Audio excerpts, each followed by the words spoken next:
A main focus in any garden design is to try and get people to go outside and use the garden space. And one good way to do that is to create a nice place to sit out there. So I want to show you how to create the perfect bench for your backyard. Now, one of the main design trends that we're seeing is the use of concrete and natural timber. So today I want to show you how to make a bench that you can do yourself that will have the designer custom look without the price tag. So I'm using some 400 by 400 concrete pavers, which I've picked up from the hardware store. And here I've got this little jig set up. Now, I've created the jig simply by using a little bit of timber here, some ply on 3 sides as well, that I've just used some screws to attach it, and it's a really tight, snug fit over the paver. I've marked out some holes which I pre-drilled, and that just means that every time I'm drilling holes through the paver, it will sit on there nice and snug. I put a clamp on it, I drill my holes through it. They're going to be in the same spot every single time. Okay, so we've got 12 pavers in total to make up this bench, and you'll notice behind me I've got 5 lengths of hardwood timber. This is 90 by 35. I've pre-stained it and I've cut it at 2 metres each, so we're going to have a nice long bench, which will get 3 or 4 people on it. Okay, so the pavers will all need to be pre-drilled, which I'll do now, and then I'll come back and I'll show you how we're going to get the timber drilled as well, so that we can start putting this bench together.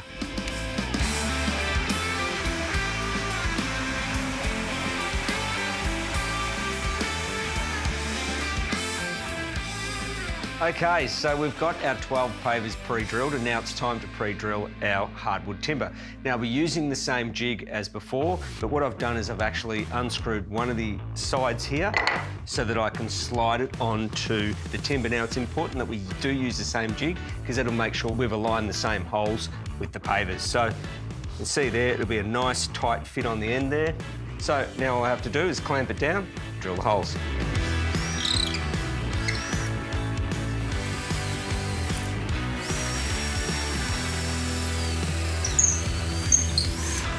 Okay, so we've drilled both ends of our timber. As you can see, we've laid it out to give you a bit of an idea of the size and so that we can start to assemble it.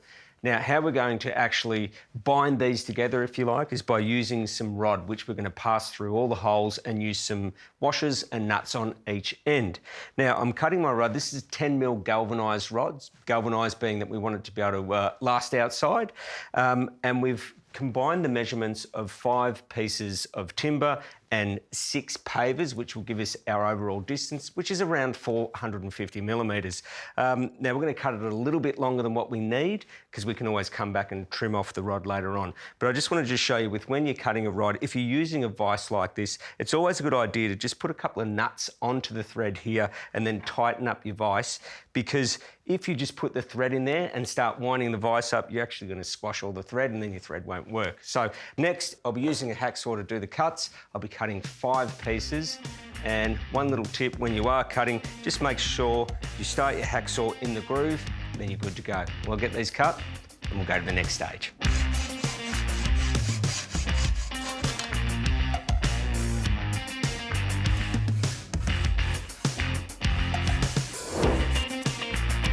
Okay, so I've cut 5 pieces of 10mm rod, and all the holes that I've drilled are 11mm. It's important that you allow a little bit extra for your holes to get this through.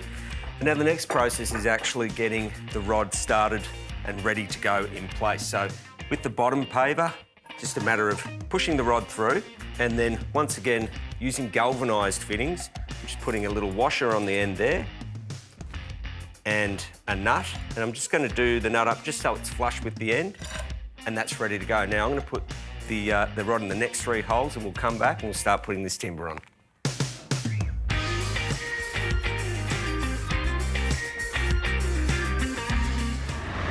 Okay, so our rod's in place and ready to go. So the next stage is getting our timber on. So what we're going to do is just align the holes that we've made. You can see that's starting to come through there. And then you just go to the other end and do the same. Just feed it through. And then what you want to do is just sort of evenly let it come down. Now, what you might need to do as well is just shuffle around the paver a little bit. There you go. The trick is trying to do it evenly, because if you push one end down, you just won't get the other end down. Beautiful. Okay, so that one's on and it's all beautiful and flushed. Now, I've also cut some little spacer chocks. Now, this is for the centre of our bench, and what it's going to do is it's going to give the middle here some rigidity, and it's going to make sure that these boards stay nice and true and they won't warp over time. So from here, what we're going to do is we're going to put another layer of pavers, another bit of timber here. We'll be using our chocks in the middle. Then we'll be able to stand it up, and we'll keep the layers coming on, and then we can put the final bolts on.